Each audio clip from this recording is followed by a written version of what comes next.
Hablamos de uno de los temas de estos últimos meses, ya me animo a decir, aunque claro, se reavivó el asunto la semana pasada cuando arribaron a Bulgaria y Ámsterdam los primeros animales rescatados del ex zoológico de Luján después del larguísimo trabajo que hizo y que continúa haciendo la organización internacional For Paws. Y está en contacto con nosotros Luciana D'Abramo y le agradecemos mucho la atención. Luciana, buen día. Alejandro Eschafino y Gonzalo Orue te saludan. ¿Cómo estás?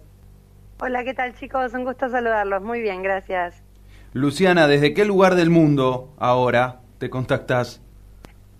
En este momento desde Viena, desde mi casa, digamos, en Austria. Ok, porque estuviste por la propia Bulgaria, entre Bulgaria y Ámsterdam, los osos y la tigresa, los primeros movimientos después de tanto trabajo de análisis a los animales, de intervenciones importantes por el estado en el que se encontraban los más de 60 felinos y estos dos osos pardos en el ex zoológico de Luján. Sí, exactamente. La verdad que todavía seguimos muy emocionados porque fue genial poder, después de tanto trabajo, después de tanta coordinación, ver ya a los osos, a Gordo y a Florencia, súper instalados en el santuario de Bulgaria, en el santuario Belitsa, y también saber que Flora, después de tanto sufrimiento, ya está bajo el cuidado necesario, en un espacio mucho más acorde a lo que ella necesita. Y la verdad es que, bueno, primero y principal, que los traslados hayan salido bien, que los animales hayan llegado bien y en buena salud ya es enorme, porque el trayecto es difícil y es largo, pero por otro lado también empezar a ver qué rápido que van adaptándose y empezando a descubrir y a intentar encontrar la lógica en este lugar donde se van a sentir seguramente más seguros y más en casa. Así que estamos muy contentos, sabemos que llevó mucho tiempo, pero como siempre decimos, durante estos meses no es que estuvimos ocupados con otra cosa, es muchísimo el trabajo que se necesita de coordinación para hacer las cosas bien, para involucrar a las autoridades competentes y demás, y para asegurarnos que estos traslados ya sean los definitivos, para que estos animales encuentren ya un lugar acorde a sus especies para el resto de sus vidas, ¿no? Me imagino que la satisfacción se completa cuando se ve el gesto, por ejemplo, de la tigresa entrando a su nuevo hábitat, a su nueva casa, y la sensación que uno le dio al ver las imágenes hermosísimas que han hecho es la de ¿dónde estoy? Esto es un cambio absoluto, ¿no? Es un gesto como de, no sé si un poquito desorientada la tigresa o qué, pero bueno, empezando a tener que reconocer un terreno hasta ahora impropio. Sí, tal cual. Eso siempre lo decimos, no, el trabajo no termina una vez que vemos esas imágenes y que se llega al santuario. Lo que sí celebramos es que se animen a salir de los espacios de traslado y que empiecen a descubrir, eso ya es un gran paso, pero el trabajo recién empieza, ¿no? Con Gordo y con Florencia, el espacio donde están es mucho más grande, es mucho más abierto a lo que es un ambiente mucho más parecido a la naturaleza o al entorno real donde deberían haber vivido, pero para ellos es nuevo, ¿no? El instinto lo tienen que buscar más en sus antepasados que en ellos mismos porque nunca conocieron esta realidad. Lo que estamos haciendo con Gordo y con Florencia es muy de a poquito y con expectativas bajas, es ver si en los espacios que tenemos podemos llegar a socializarlos. Es algo que nunca se trató en el ex zoológico de Luján porque no había gente que pudiera acompañar un proceso así, porque es complejo, es riesgoso, hay que ir haciéndolo muy despacio. Pero bueno, tenemos todo armado como para intentar, si en esta nueva vida también pueden pasar más tiempo juntos y estar socializados y no estar en espacios individuales. Estamos preparados para todos los escenarios, pero el trabajo es día a día, muy de a poco, minimizando los riesgos lo más que se pueda y tratando de ir acompañando cada uno de sus tiempos. Lo que vemos es que Gordo es un oso muy tranquilo, muy abierto, mucho más dócil y yendo despacio, sin tanta energía, digamos, como Florencia, que está un poco más nerviosa y está tratando de encontrar más su espacio y su territorio también es más joven y es más ágil.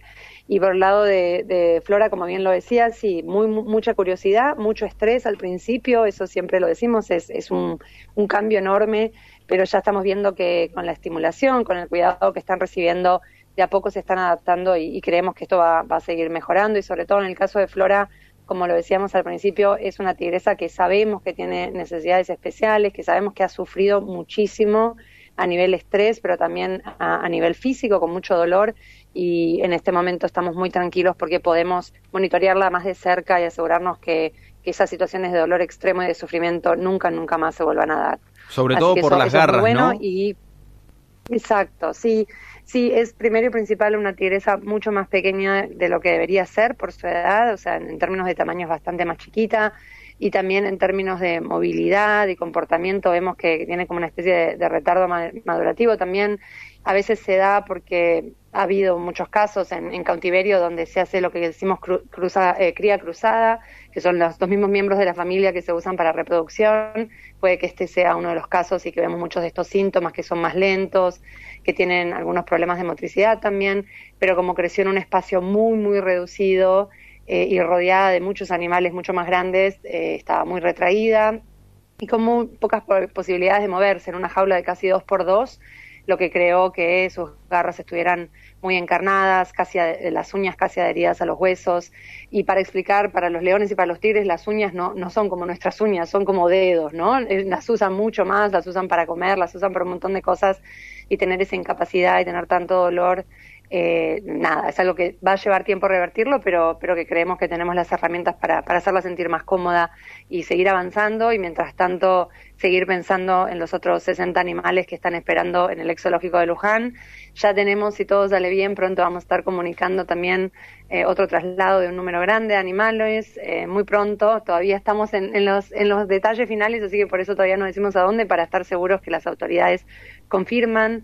Pero nada, de a poco avanzando, y si todo sale bien, pronto tener novedades y soluciones para cada uno de estos animales, siempre diciendo, nos encantaría que fuera en 2 minutos, fácil, simple, porque se los debemos después de tantos años, pero bueno, es un trabajo costoso, complejo, de logística y demás, y queremos asegurarlos, como decía al principio, que esto sea de verdad definitivo y no otras soluciones interinas donde por ahí creamos más estrés que bienestar para los animales, ¿no? Porque ¿qué es lo que puede darse, Luciana, que se lo traslade a algún santuario y que después ese santuario deba trasladarlo a otro? ¿Esas situaciones se han dado o están dentro de las posibilidades y se tratan de evitar por estas cuestiones del estrés y la adaptación?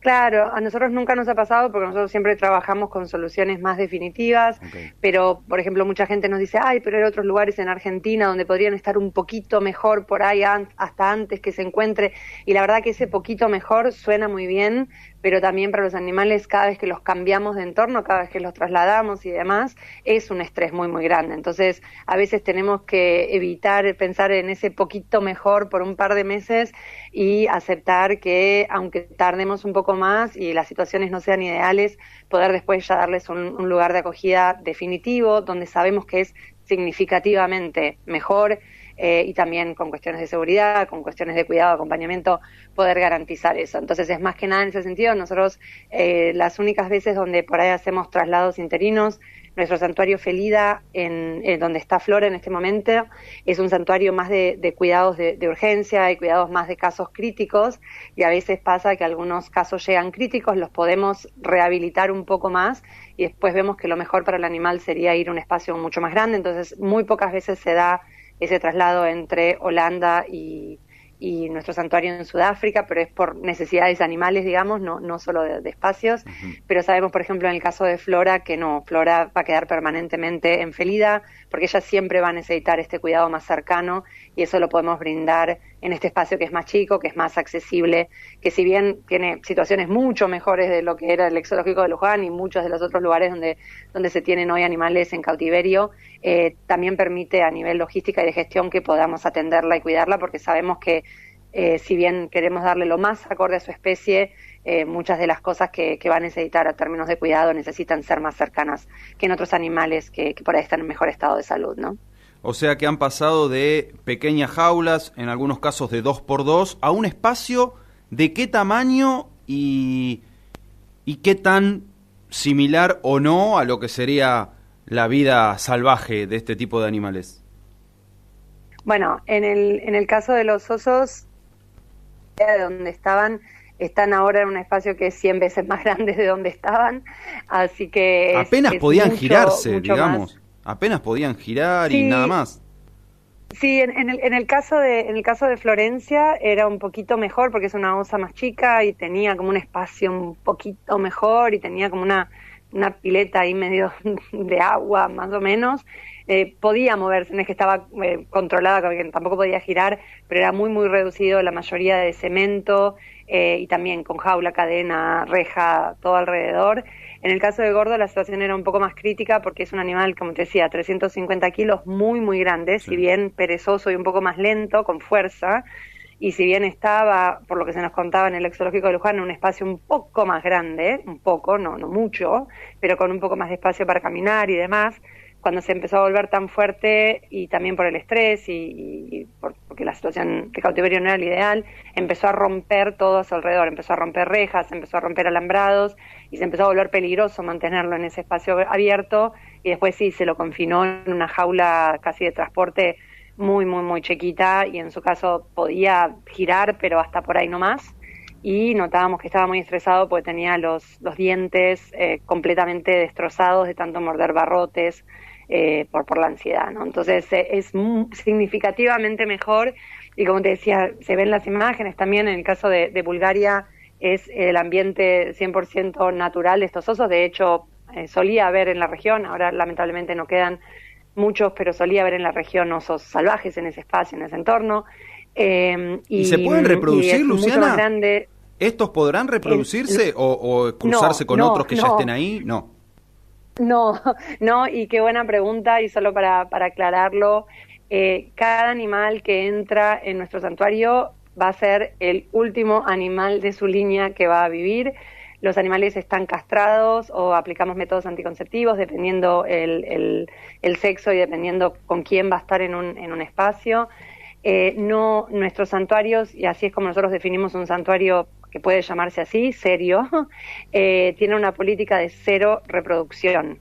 Si nosotros estamos agarrando animales en cautiverio, no es para que estos animales creen o generen otros animales para que el cautiverio se perpetúe, sino queremos que estos animales sean la última generación de animales que necesite vivir en cautiverio, porque si bien el santuario es maravilloso y pueden ver las imágenes, es casi como la naturaleza, ponemos mucho énfasis en el casi.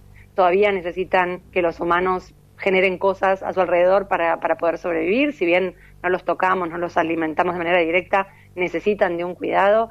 Y por otro lado, nosotros queremos asegurarnos que no haya más animales en cautiverio. Por eso también es hasta diferente de algunos zoológicos que dicen que cuidan a los animales muy bien. Mientras haya reproducción en cautiverio, no es un santuario.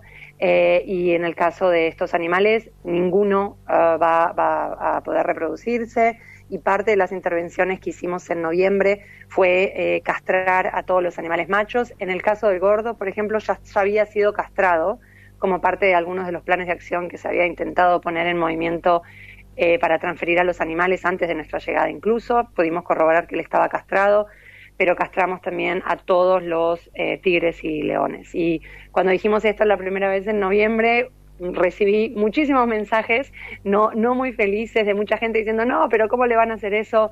Es para entender que viviendo en situaciones de cautiverio es mejor para los animales estar castrados, evitamos peleas, evitamos conflictos y demás, y nos aseguramos que no haya accidentes y que estemos 100% seguros que esta sea la última generación de animales que van a crecer en estas condiciones, que si bien son mucho mejores que en zoológicos o en lugares de cautiverio privado y demás, sigue siendo cautiverio. Nuestro sueño es que un día, no sé si yo llegaré a verlo, por ahí mi hija, que un día los santuarios estén vacíos, que los zoológicos estén vacíos y que se usen para otra cosa, porque no debería haber más animales que necesiten ser rescatados y trasladados a ningún lado si cambiamos las leyes y nos encargamos de cumplirlas y de respetarlas.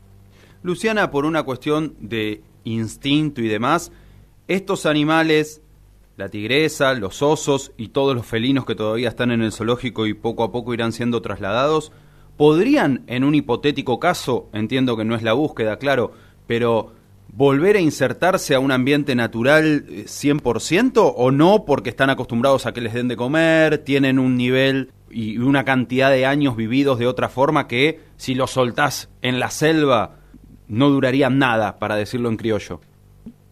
No, perfecto. Te doy dos explicaciones a por qué no. Primero, lo que estás diciendo o que estás indicando, estás completamente en lo cierto.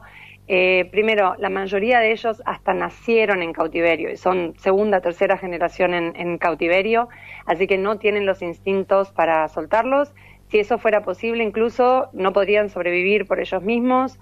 Segundo, serían una gran amenaza para otros animales, ya sea por ataques o por peleas, pero también por transmisión de enfermedades.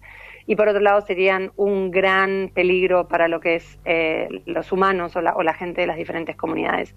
Pero el segundo factor, que muchas veces nos olvidamos, es que la naturaleza como tal, así como un lugar abierto donde la gente no está y están los animales solos, está cada vez más reducida. Incluso en Sudáfrica, donde uno dice, bueno, los leones son de Sudáfrica, soltalos de algún lado, en Sudáfrica no quedan ya casi espacios naturales que no estén cercados o enrejados. Al momento que vos ponés una cerca o una reja, no importa la dimensión, miles de hectáreas, miles de kilómetros cuadrados, no importa. Al momento que vos ponés una reja, la introducción o reintroducción de animales en ese contexto genera un desbalance en los que ya están en ese espacio. Entonces, no tenemos esos espacios ilimitados donde los animales solían moverse, migrar, caminar. Eso siempre está enrejado y hay que hacer control de la población. Así que este tipo de animales, por haber nacido en cautiverio y también por lo que necesitan en términos de ambiente natural, es muy, muy difícil soltarlos. Con decirte que incluso en Sudáfrica, en el Parque Kruger, que es un parque, es una reserva natural, cada una determinada cantidad de años se tienen que hacer eutanasia de algunos animales para mantener la población constante, para que no empiecen a competir y morir por falta de recursos. Entonces, no existe tan fácilmente, una vez que los sacamos de donde están, volver a encontrar un espacio que contemos la naturaleza para cada uno de estos animales es cada vez más difícil. Hay muy pocas especies que se pueden reintroducir, pero cada vez como humanos, por actividades que hacemos a nivel de explotación económica en otros sentidos, seguimos limitando esos espacios y por eso también es tan importante el trabajo de conservación y trabajar con el planeta y con los ambientes para que lo que queda siga existiendo y está todo muy conectado, ¿no? ¿Seguimos yendo para atrás? Es un poco amplia la pregunta, Luciana, pero nos gusta tanto escucharte que vale la pena. ¿Seguimos retrocediendo o se tomó conciencia, digo, en estos grandes espacios? Bueno, hablaste de Sudáfrica, todos lugares que has conocido y con los que trabajas. ¿Se ha tomado conciencia y se ha puesto un freno o desde la casa, que a veces uno se cruza imágenes y dice no puede ser que un multimillonario quiere ir a cazar a un animal de estos preciosos y así sin más le quite la vida por hobby, hasta esto de, bueno, ir avanzando, ir desmontando, ir enrejando? ¿O se tomó conciencia o, bueno, todavía se siguen perdiendo lugares y especies? Bueno, yo por ahí tengo una visión un poco sesgada en este sentido, porque para hacer el trabajo que hago yo y que hacemos los miles de personas que estamos en nuestra organización y los otros miles y cientos de miles que trabajan alrededor del mundo por este tema y también para mejorar el planeta y para mejorar la situación de personas, si no pensamos que seguimos avanzando, creo que si nosotros nos damos por vencidos y miramos solo el vaso vacío, creo que el mundo sería un lugar un poco peor. Nosotros tratamos de siempre encontrar espacios donde vemos que hay avances, donde vemos que hay espacio para el diálogo. En nuestro continente, en toda Latinoamérica, está empezando a haber muchas discusiones interesantes sobre el tema de definir a los animales como seres sintientes, empezar a entender que no están ahí para nuestro uso y abuso. Empezamos a ver cambios de legislación que están acompañando la prohibición de que estos cazadores furtivos dejen de tener espacio para cazar, pero también que no se pueda, por ejemplo, importar las cabezas de leones o tigres dentro de países donde no está la caza, pero todavía se permite la importación.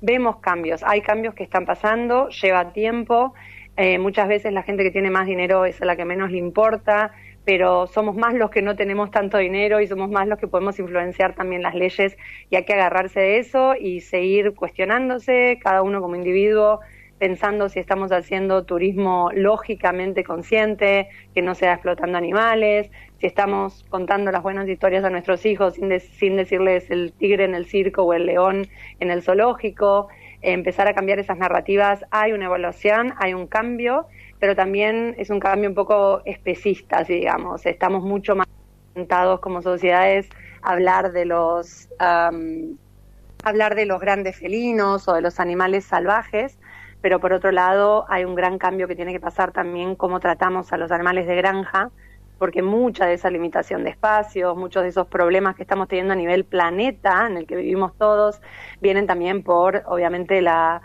cría de animales de granja de manera como si fuera una fábrica, las fábricas ganaderas y demás, que también impactan muchísimo el ambiente en el que vivimos. Entonces, hay una tendencia positiva a entender los animales como una cosa abstracta mucho más positivamente.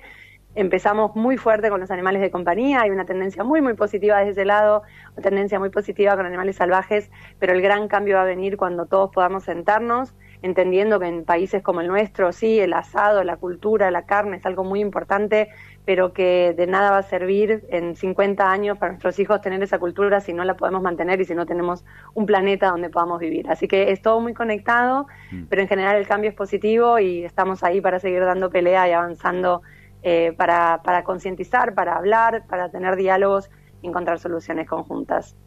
Tenemos muchas preguntas más, pero te robamos un par de minutos, Luciana, agradeciendo el tiempo. Primero, bueno, no sé si sabías, seguramente sí, que durante muchos años aquí en Luján se ha dicho, bueno, el zoológico de Luján anestesiaba a los tigres, a los leones, para que quienes lo visitaban pudiesen entrar a las jaulas, porque era uno como de los máximos atractivos del Zoo Luján.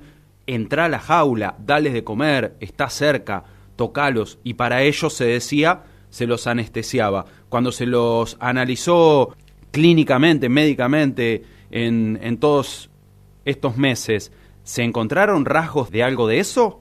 ¿O es posible encontrar rasgos de que en algún momento se los dopaba o se les daba algún consumo impropio para que el zoológico tenga la dinámica que tenía? Te voy a dar una respuesta muy políticamente correcta. Ajá. Y es la siguiente: nosotros cuando entramos al ex zoológico de Luján no entramos para ser parte de un proceso judicial que está en camino y que la justicia se tiene que ocupar. Entramos a buscar el mejor futuro y solución para estos animales que les debemos hace tantos años. Entonces, todos los chequeos que hicimos y todo lo que preparamos fue más que nada en el estado general de salud de los animales, que pudimos ver que en su mayoría, más allá de lesiones, más allá de cosas que deberían haberse tratado mucho antes, están en condiciones generales buenas de la parte física para poder ser trasladados y para poder encontrar otra solución.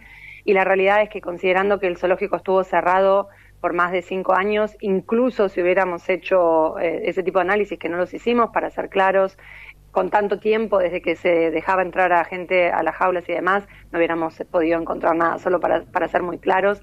Pero la realidad es que, más allá si se usaba eso o no, tenemos evidencia que incluso eso no sería necesario. Si se hacía o no, no tenemos forma de corroborarlo y no estamos ahí para eso. Pero ya el hecho de haber crecido domesticados, esos animales ya en sí mismo podían estar ya acostumbrados a que se entre, a que se trate y demás. No es necesario anestesiarlos. Lo vemos en muchos otros lugares donde todavía esta práctica es habitual y no es necesariamente a través de anestesia, sino que simplemente que están 100% domesticados y habituados, también sobrealimentados, cosa de que tampoco tengan instinto o ganas de atacar a nadie para comer, digamos, en ese sentido. Y por otro lado también indicando que eso es algo de lo que siempre hablamos, porque más allá de que si hubieran estado anestesiados, drogados o no, o más allá de que hubieran estado sobredomesticados, el instinto puede aparecer en un segundo. Sí. Y lo vimos hace muy poco en China con unos osos pandas que estaban muy bien con sus cuidadores de toda la vida, todo bárbaro, y de repente en medio de un espectáculo empezaron a atacar a los cuidadores, empezaron a atacar a los visitantes después de años de no haberlo hecho. Entonces, creo que es menos importante la práctica que se usaba, lo que es importante es decir, está mal tener contacto con animales bajo cualquier tipo de condición si son animales salvajes. No necesitan que los toquemos, no necesitan que los acariciemos, no necesitan que los bañemos ni que los montemos como pasa con los elefantes, bajo ningún tipo de circunstancia. Y lo que siempre decimos a la gente que a veces, no sé, viaja a Tailandia o a este lado y dice, ay, fui a un santuario, bañé el elefante, la frase es muy simple, ni siquiera es científica, es, si lo podés tocar, hay sufrimiento atrás. Así que no vayas de ese lugar, ni al delfín, ni al elefante, ni al tigre. No necesitan ni que vos ni que nadie los toque, y en nuestros santuarios nosotros el único momento en que tocamos directamente a un animal es como cuando se vio en el caso de el chequeo médico en noviembre, bajo anestesia, con una necesidad real, clara y física de hacer un chequeo veterinario, y el animal vuelve anestesiado a su lugar, se pone el antídoto de la anestesia y el animal ya se despierta sin nadie alrededor, sin nadie tocándolo, sin nadie acariciándolo, etcétera, etcétera. Así que creo que es menos importante qué práctica se usaba, sino quedarnos con el mensaje de que si los podemos tocar, hay sufrimiento, hay que evitarlo y tenemos que ser parte del cambio. Bueno, el proceso continuará por ¿cuánto tiempo más estiman? ¿Y podrán trasladar a todos? Eran 62 felinos y 2 osos, es decir, quedan 61 felinos, un numerazo.